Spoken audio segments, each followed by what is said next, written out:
हरे कृष्णा, राधे राधे। मैं Kavita Totla, lecturer in Hindi, government of Rajasthan, RPSC first grade, जिसमें हमने विज्ञान विषय से संबंधित बहुत सारे टॉपिक्स कंप्लीट कर लिए और सारे टॉपिक्स की पीडीएफ मैं टेलीग्राम चैनल पे आपको पोस्ट कर चुकी हूँ। और आज ये हमारा विज्ञान विषय से संबंधित एक लास्ट टॉपिक बच रहा है, जिसका नाम है आनुवंशिकता एवं जैव विकास। इससे पहले के सारे टॉपिक हम कर चुके हैं। 40% की अनिवार्यता है इस बार, इसीलिए सभी सब्जेक्ट को आपको करना ही करना है, छोड़ नहीं सकते। जिसमें जो हमारे लिए पॉसिबल है वो तो हम कर ही सकते हैं। और विज्ञान एक ऐसा विषय है कि हम आराम से उसको थ्योरेटिकल बेस पर पढ़कर 5 में से 4 प्रश्न या 3 प्रश्न आराम से करेंगे। और जितना भी मैंने अभी तक यहाँ पढ़ाया है वो सारे के सारे जो एनसीईआरटी की बुक है और माध्यमिक शिक्षा बोर्ड राजस्थान की, उन्हीं के पेजेस को लेके उसी को मैंने कराया है, ताकि एग्ज़ाम में भी आपको दिक्कत ना आए। अक्सर प्रश्न इन्हीं किताबों से पूछे जाते हैं, ज़्यादा डेप्थ लेवल नहीं पूछा जाता। 5 प्रश्न आएंगे आपके। सभी की पीडीएफ टेलीग्राम चैनल पर भेज चुकी हूँ। एक महत्वपूर्ण सूचना, आज ये लास्ट टॉपिक है, ये हो जाएगा। और जैसा कि मैंने कहा था कि मैं सभी की एक साथ पीडीएफ मर्ज करके और आपको टेलीग्राम पे प्रोवाइड करवा दूंगी। तो ये वीडियो जैसे ही आपको मिलेगा उसके बाद में थोड़ी देर के बाद आपको सारी पीडीएफ एक साथ मिल जाएगी। यदि अगर आपने एक एक पीडीएफ निकाल ली है तो कोई दिक्कत नहीं है, आप अंतिम ये भी निकाल लीजिए। और अभी तक नहीं निकाला तो आप एक साथ सारी पीडीएफ निकाल लेना और बार बार उसका रिवीजन पे रिवीजन करना। रिवीजन मस्ट है। और एक छोटी सी सूचना और देना चाहूँगी कि एक वीडियो मैं और बनाऊँगी, जो अभी आप लोग क्या कर रहे हैं, कैसे आपको पढ़ना है, कैसे क्या करना है। क्योंकि अभी बहुत सारे फ़ोन, बहुत सारे मैसेजेस मेरे पास आए हैं, उसमें थोड़ा सा ऐसा लग रहा है कि हताश और निराश ज़्यादा हो रहे हैं। क्या इस वक्त करना है, 7 से 8 दिन में क्या नहीं करना है, उसकी पूरी जानकारी मैं आपको बताऊंगी, ताकि आपकी जो तैयारी आपने अब तक की है वो तैयारी कहीं डगमगा ना जाए। तो क्या आप भी उसी निराशा और हताशा के उस दौर से गुजर रहे हैं, या फिर आपकी स्थिति सही है? एक बार कमेंट बॉक्स में ज़रूर ये करें एक ऐसा कमेंट कि मैम हमें ऐसे वीडियो की ज़रूरत है कि आने वाले जो अब बचे हैं दिन, 8 से 10 दिन, हमें क्या करना चाहिए और क्या नहीं करना चाहिए, किन चीज़ों से बचना चाहिए। तो मैं ज़रूर वीडियो लेके आऊँगी। बाकी अगर आपको ज़रूरत ही ना हो तो ऐसा वीडियो बना के मेरा भी समय ख़राब, साथ में आपका भी समय ख़राब। तो कमेंट सेक्शन में ज़रूर बताएं, क्योंकि कुछ फ़ोन कॉल्स ऐसे आए हैं जिनमें ऐसी समस्याएं सामने आई, तो वो तो मैंने उनकी सॉल्व कर दी। पर यदि सभी विद्यार्थियों की ऐसी समस्या है कि टेस्ट पेपर देने के बाद 40% वो नहीं कर पा रहे हैं, तो फिर उनको क्या करना चाहिए कि हम तो 30 प्रश्न कर ही नहीं पा रहे हैं, हम तो बहुत सारे टेस्ट दे चुके हैं और हमारा दिमाग बिल्कुल ख़राब है। उस स्थिति में हमें क्या करना चाहिए? यदि ऐसा आप भी सोचते हैं तो ज़रूर कमेंट करें, ताकि मैं फिर उसी हिसाब से वीडियो बनाऊं। बाकी समय कम है, ज़्यादा है भी नहीं। तो चलिए अब हम शुरू करते हैं आज का हमारी विज्ञान कक्षा का लास्ट टॉपिक, आनुवंशिकता एवं जैव विकास। इसके बाद एक टॉपिक और है जिनको पाठ्यक्रम पता है, पर्यावरण की सुरक्षा। तो उस पर मैंने वीडियो इसीलिए भी नहीं बना रही हूँ क्योंकि वो एक कॉमन फैक्टर से आपको पूछा जाएगा। और एनसीईआरटी की जो कक्षा 9 और कक्षा 10 की किताब है उसमें ऐसा कोई टॉपिक दिया ही नहीं है। तो अनर्गल मुझे लगा कि मैं कहीं और किसी सोर्स से उठा के पढ़ाऊँगी, कोई मतलब नहीं रहेगा। और जनरली वहाँ से अगर क्वेश्चन आएगा कॉमन सेंस पे आएगा, जिसे आप वैसे भी कर जाएंगे। मोस्ट जो टॉपिक थे वो मैंने सब करवा दिए। लास्ट चैप्टर है हमारा आनुवंशिकता और जैव विकास। इसके कुछ आए हुए इम्पोर्टेंट फैक्ट और कुछ जो हमारी प्रश्न है वो हम कर लेंगे। सबसे पहले कुछ ज़रूरी बातें, ज़रूरी पॉइंट, जैसा हमेशा हमारे वीडियो में होता है। पहला पॉइंट है, जनन के समय उत्पन्न विभिन्नताएं वंशानुगत हो सकती है। दूसरा पॉइंट, इन विभिन्नताओं के कारण जीव की उत्तरजीविता में क्या हो सकती है? वृद्धि हो सकती है। तीसरा पॉइंट है हमारा कि लैंगिक जनन वाले जीवों में एक अभिलक्षण के जीन के 2 प्रतिरूप होते हैं। इन प्रतिरूपों के एक समान न होने की स्थिति में जो अभिलक्षण व्यक्त होता है उसे प्रभावी लक्षण और अन्य को अप्रभावी लक्षण कहते हैं। विभिन्न लक्षण किसी जीव में स्वतंत्र रूप से वंशानुगत होते हैं, संतति में नए संयोग उत्पन्न होते हैं, विभिन्न स्पीशीज़ यानी जातियों, स्पीशीज़ यानी क्या होता है, जातियों में लिंग निर्धारण के कारक भिन्न होते हैं। ये इंग्लिश वर्ड है स्पीशीज़। मानव में संतान का लिंग इस बात पर निर्भर करता है कि पिता से मिलने वाले गुणसूत्र X जो कि लड़कियों के लिए अथवा Y जो कि लड़कों के लिए है वो किस प्रकार के हैं। कुछ और फैक्ट, ये जो आप पेजेस देख रहे हैं ना, ये NCERT बुक का पेज है, ठीक है। Important fact. अगला, स्पीशीज में विभिन्नताएं उसे उत्तरजीविता के योग्य बना सकती है अथवा केवल आनुवंशिक विचलन में योगदान देती है। कायिक उत्तकों में पर्यावरणीय कायिकों द्वारा उत्पन्न परिवर्तन वंशानुगत नहीं होते हैं। हर बार कहती हूँ, फिर कहूँगी, प्रश्न को ध्यान से पढ़िए और उत्तर को, विकल्प को भी ध्यान से पढ़ना है। ये नहीं होते और होते हैं, इसका विशेष ध्यान रखना है आपको। पूरी RPSC का जो 3 घंटे का खेल है इस हाँ और नहीं पे ही टिका है। अगला, विभिन्नताओं के भौगोलिक पार्थक्य के कारण स्पीशीकरण हो सकता है। विकासीय संबंधों को जीवों के वर्गीकरण में ढूंढा जा सकता है। काल में पीछे जाकर समान पूर्वजों की खोज से हमें अंदाज़ा होता है कि समय के किसी बिंदु पर अजैव पदार्थों ने जीवन की क्या की है, उत्पत्ति। जैव विकास को समझने के लिए केवल वर्तमान स्पीशीज का अध्ययन पर्याप्त नहीं वरन जीवाश्म अध्ययन भी आवश्यक है। अस्तित्व लाभ हेतु मध्यवर्ती चरणों द्वारा जटिल अंगों का विकास हुआ है। अगला बिंदु, जैव विकास के समय अंग तथा आकृति नए पदार्थों के लिए अनुकूलित होते हैं। उदाहरण के लिए पर जो प्रारंभ में उष्णता प्रदान करने के लिए विकसित हुए थे, कालांतर में उड़ने के लिए क्या हो गए, अनुकूलित। अगला बिंदु, विकास को निम्न अभिरूप से उच्चतर अभिरूप की प्रगति नहीं कहा जा सकता है। ये फिर नहीं है, वरन यह प्रतीत होता है कि विकास ने अधिक जटिल शारीरिक अभिकल्प उत्पन्न किए हैं जबकि सरलतम शारीरिक अभिकल्प भली भांति अपना अस्तित्व बनाए हुए हैं। मानव के विकास के अध्ययन से हमें पता चलता है कि हम सभी एक ही स्पीशीज के सदस्य हैं जिसका उदय अफ्रीका में हुआ और चरणों में विश्व के विभिन्न भागों में फैला है। ये हमने मेन पॉइंट्स देखे NCERT बुक के पेज के, जो पाठ के पीछे के हैं महत्वपूर्ण बिंदु। अब उसी NCERT की बुक के कुछ प्रश्न वो करेंगे। फिर मैंने कुछ रिफ्रेशर्स बुक से, कुछ और भी अच्छी किताबें हैं जहाँ से मुझे इसके MCQs मिल पाए हैं, वो सभी का मैंने यहाँ पर कलेक्शन किया है। पहला प्रश्न है, मेंडल के एक प्रयोग में लंबे मटर के पौधे जिनके बैंगनी पुष्प थे का संकरण बोने पौधों जिनके सफ़ेद पुष्प थे इससे कराया गया। इनकी संतति के सभी पौधों में पुष्प बैंगनी रंग के थे, परंतु उनमें से लगभग आधे बोने थे। इससे कहा जा सकता है कि लंबे जनक पौधों की आनुवंशिक रचना निम्न में से कौन सी थी। सीधा मैंने आंसर लगाया है ताकि वीडियो ज़्यादा लंबा ना हो, पर आप पढ़ेंगे, चारों ऑप्शन पढ़ने के बाद फिर विकल्प पढ़ेंगे। TTWW यानी कि first capital T, second small t और WW दोनों कैपिटल। बस इसमें आपको ये कैपिटल और स्मॉल का ही ध्यान रखना है। एक बात बताना भूल गई, यदि पहली बार मुझे सुन रहे हैं तो चैनल को सब्सक्राइब ज़रूर करें, बेल आइकन प्रेस करें, आने वाली वीडियो आप तक पहुंच पाए। दूसरी बात, मेरे टेलीग्राम चैनल का नाम है जहां से आपको ये PDF मिलेगी, तो आप नाम सुन लीजिए। नाम है हिंदी के रंग कविता तोतला के संग। इसको आप टेलीग्राम पर हिंदी में ही टाइप कीजिएगा।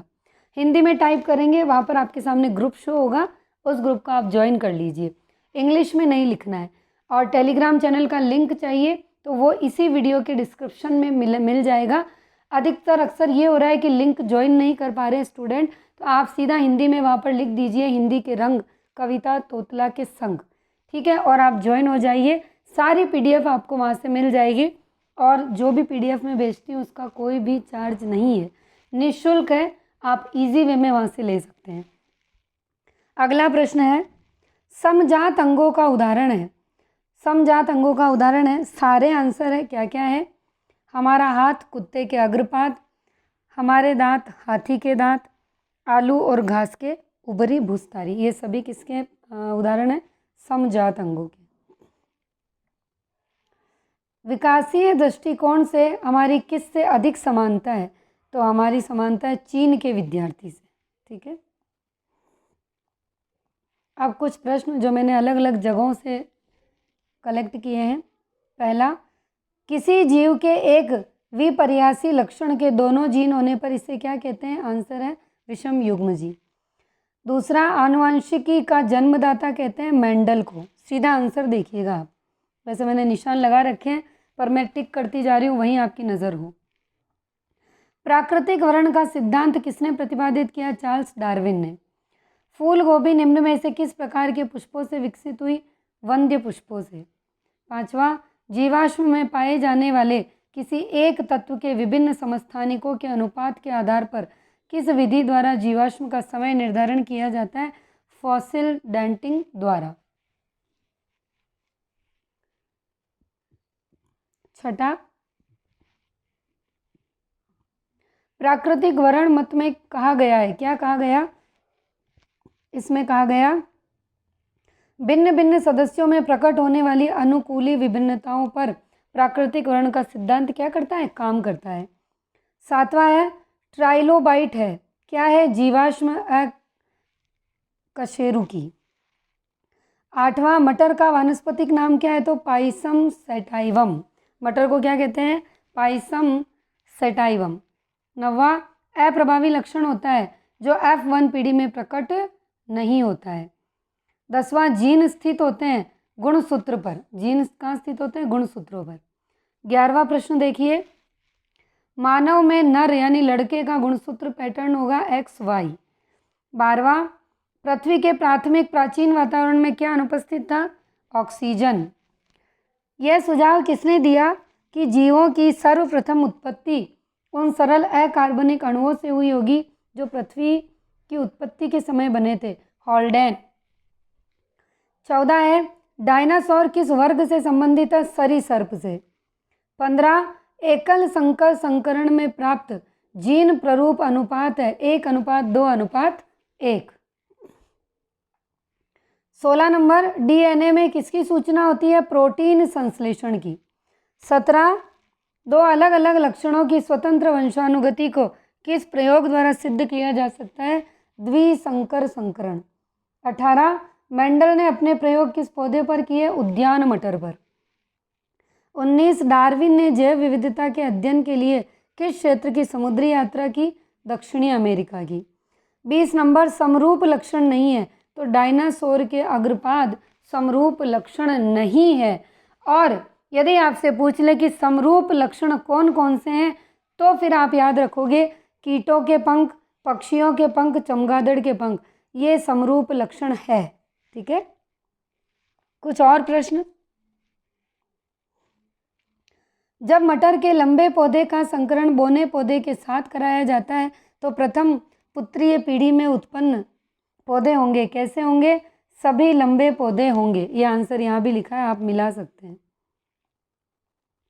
दूसरा, निम्न में से परीक्षण संकरण है कैपिटल टी, स्मॉल टी और दोनों कैपिटल टी, यानी आंसर होगा D, capital T small T into 2 capital T. ठीक है। तीसरा, जैव विकास के सिद्धांत का मुख्य संबंध है, डी होगा धीरे धीरे होने वाले परिवर्तन से। निम्न में से कौन से समजात अंग है? तो बी होगा चमगादड़ के पंख और मनुष्य के हाथ। कौन से समरूप अंग है? तो अब आंसर होगा ए, चिड़िया के पंख और कीट के पंख। अभी हमने ऊपर देखा था जीवाश्म कैसे बनते हैं, तो बी आंसर होगा जीव जंतुओं के चट्टानों में दब जाने से। सातवां, जैव विकास में उत्परिवर्तन का महत्व होता है जननिक भिन्नताएं। क्या होता है? जननिक भिन्नताएं। आठवां, जीवाश्मों की आयु का निर्धारण किस विधि से किया जाता है? Fossil dating. ठीक है ना, बी आंसर। योग्यतम की उत्तरजीविता सिद्धांत का प्रतिपादन किसने किया? वो किया था डार्विन ने। जैव विकास का प्रमाण हो सकता है या हो सकते हैं तो ये सभी होंगे कौन कौन से? जीवाश्म, अवशेषी अंग, समवृत्ति अंग। 11वां प्रश्न है, मेंडल के द्विसंकर क्रॉस का F2 पीढ़ी में अनुपात था, तो आंसर होगा 9:3:3:1। 12वां है, पर्यावरणीय विभिन्नताएं समावेशित होती है, तो बी होगा RNA में। 13वां है, किससे फूल गोभी का विकास हुआ? सी होगा जंगली बंद गोभी से। अब रिक्त स्थानों की पूर्ति, हालांकि आप सोच रहे होंगे कि यही हमको एमसीक्यूज में बना के भी एग्जामिनर दे सकता है, इसीलिए मैंने जितने भी पहले कराए हैं सभी में असत्य असत्य भी लिए, मैच द फॉलोइंग भी लिए, रिक्त स्थान भी लिए। मेंडल के अनुसार आनुवंशिक कारकों को क्या कहा जाता है? जीन कहा जाता है। दूसरा है, जीवधारियों में पाई जाने वाली विशेष संरचनाएं किसका वहन करती है? जीन्स का। अनेक जीवधारियों में भ्रूण अपने पूर्वजों के लक्षण दर्शाते हैं। डीएनए की सबसे पहले खोज की थी फ्रेडरिक ने, है ना, यहाँ पे पूरा नाम दिया है, चौथे में फ्रेडरिक मीशर। 5वां है, मनुष्य में 23 जोड़ी गुणसूत्र होते हैं, जिनमें से 22 जोड़ी गुणसूत्र ऑटोसोम्स कहलाते हैं, और 23वां जो जोड़ा है वो क्या कहलाएगा? लिंग कहलाएगा। अब हम मैच द फॉलोइंग, मैंने सीधा सा मैच कर दिया, इसीलिए ताकि जब आप पीडीएफ पढ़ो तो आपका समय खराब ना हो, फटाफट से रिकॉल हो जाए। उत्परिवर्तन, डी व्रिज, डार्विन विकासवाद, मेंडल मटर, समयुग्मजी टी यानी फर्स्ट 2 कैपिटल टी और नेक्स्ट 2 स्मॉल टी, उपार्जित लक्षण लेमार्क। अगला है डीएनए आनुवांशिक पदार्थ, होमोसेपियंस मानव, जीवाश्म जीव अवशेष, समजात अंग घोड़े और मनुष्य के हाथ। मेंडल आनुवंशिकी के नियम, हेल्डन जीवन की उत्पत्ति सिद्धांत। कुछ और प्रश्न? ये हम कर चुके हैं वैसे, यहाँ तक पहला दूसरा तीसरा हमने कर लिया है, ठीक है ना, क्योंकि ये रिपीट हो रहे हैं। चौथा प्रश्न करते हैं, सभी को पता है मेंडल ने अपना प्रयोग मटर पर किया। आनुवंशिकी का जनक मेंडल, प्राकृतिक वर्णवाद का सिद्धांत प्रस्तुत किया डार्विन ने, उपार्जित लक्षणों की वंशागति का सिद्धांत प्रस्तुत किया था, तो वो किसने किया? इधर है इसका आंसर, लेमार्क ने। 8वां है, XY लिंग गुणसूत्र पाए जाते हैं मानव में। 9वां है, छिपकली में उच्च ताप संसेचन उत्पन्न करता है नर संतति। और 10वां है, अवशेषी अंग का उदाहरण नहीं है। ये आप ध्यान रखेंगे इस बात को, पूरा प्रश्न एग्जाम में बहुत शांति से ध्यान से पढ़ेंगे, ये पीछे का नहीं है या फिर है, ये पता होना चाहिए। तो वैल का पाद यानी वैल के पैर जो है वो अवशेषी अंग का उदाहरण नहीं है। तो यदि हमें पूछ ले कि अवशेषी अंग का उदाहरण कौन कौन सा है, तो वो भी हम देख लेते हैं। कीवी के पंख, मनुष्य के रदनक और सर्प की श्रोणी मेखला, ये अवशेषी अंग का उदाहरण है, लेकिन वैल के पैर इसका उदाहरण नहीं है। अगला देखिए 11 नंबर, कीटों में लिंग निर्धारण के लिए क्या उत्तरदायी है? XO गुणसूत्र। 12 नंबर, समजात अंगों का उदाहरण नहीं है, तो चिड़िया और चमगादड़ के पंख।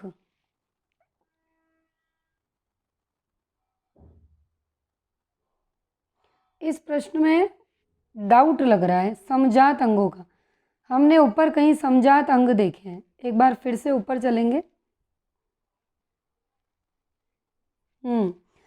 ये आंसर है, ये अलग है। चमगादड़ और मनुष्य के तो है समजात अंगों के उदाहरण, ठीक है। उससे पहले हमने कहीं एक और प्रश्न ऐसा पढ़ा जहाँ हमने समजात अंगों के उदाहरण देखे थे।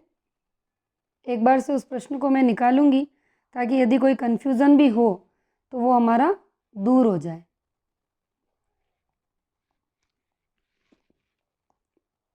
शायद यही प्रश्न था समजात, ये वाला।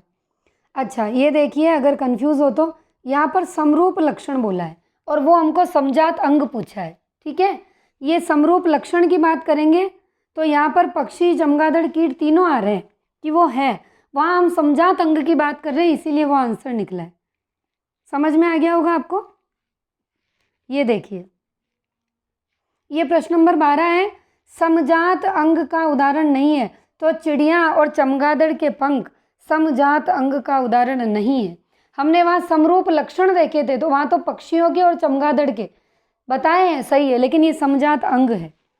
13, जीवन की उत्पत्ति में महत्वपूर्ण भूमिका का निर्वहन किया, तो इसका आंसर है CH4, NH3 तथा H2 में।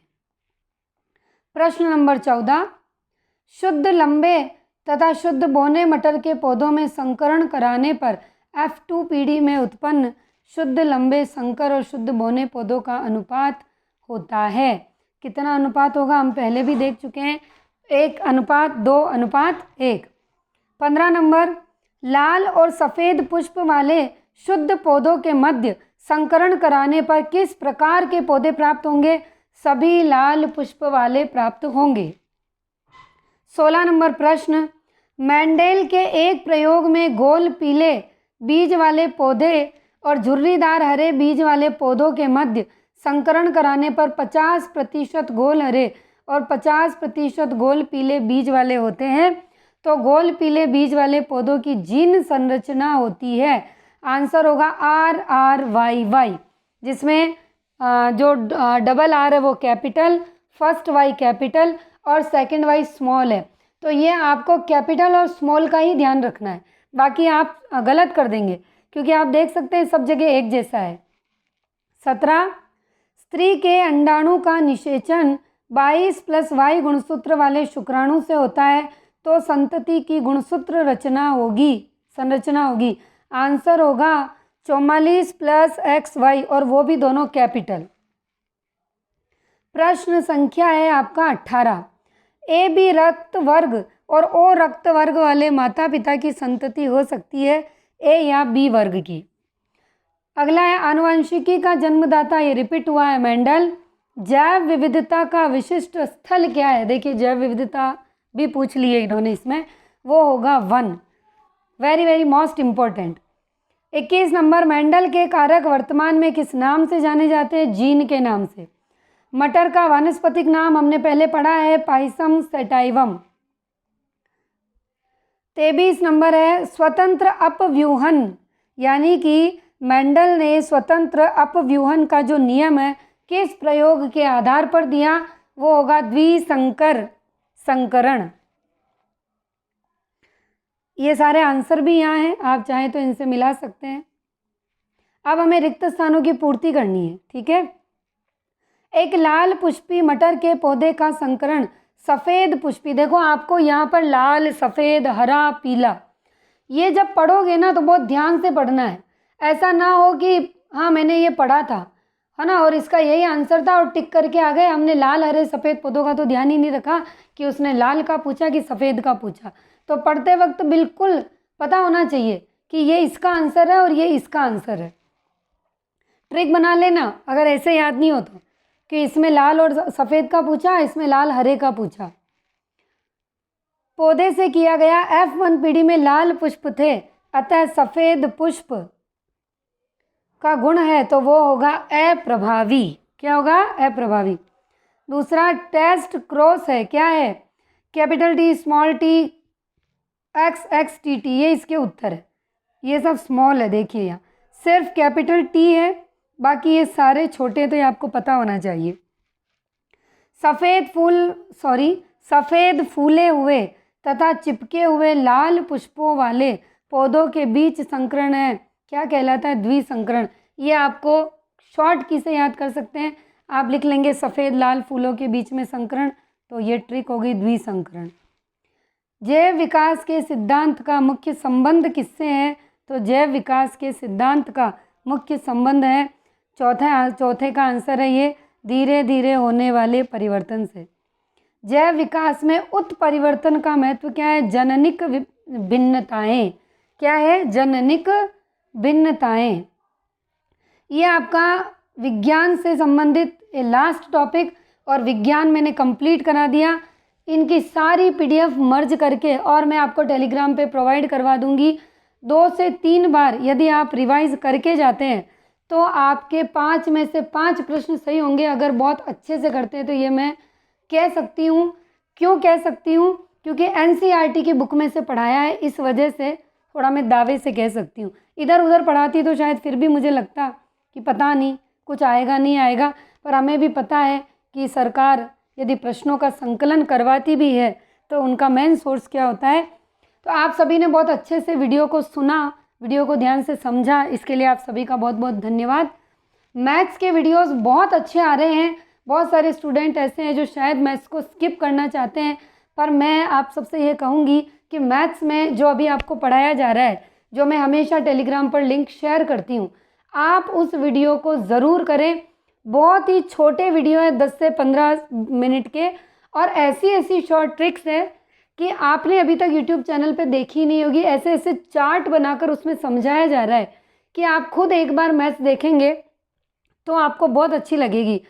जो मेरे टेलीग्राम से जुड़ा है उनको तो मैथ्स के वीडियो, विज्ञान के सब मिल ही रहे हैं, पर मैथ्स के वीडियो में जो नहीं जुड़ा है उसको मैं बता दूं कि एक चैनल है लेरा मैथ्स एंड रीजनिंग क्लासेस, लेरा LERA, लेरा मैथ्स एंड रीजनिंग क्लासेस। तो आप वहाँ से मैथ्स ज़रूर करके जाएं। ज़्यादा बड़े वीडियो नहीं है, आपको एग्ज़ाम में बहुत बेनिफिट होगा। क्यों होगा? क्योंकि कक्षा 9 और कक्षा 10 की जो बुक है गणित की, उसमें से वहाँ एग्जाम्पल वो करवाए जा रहे हैं जो एग्जाम्पल आपके पहले परीक्षा में पूछे जा चुके हैं। और जो पहले परीक्षा में पूछे गए सवाल हैं उन पेपर को साथ में लेके और उसी की शॉर्ट ट्रिक के माध्यम से अब कौन से प्रश्न आने की संभावना है, या फिर अगर आ जाए तो आप कैसे कर सकते हैं, ये उस चैनल के माध्यम से आपको बताया जा रहा है।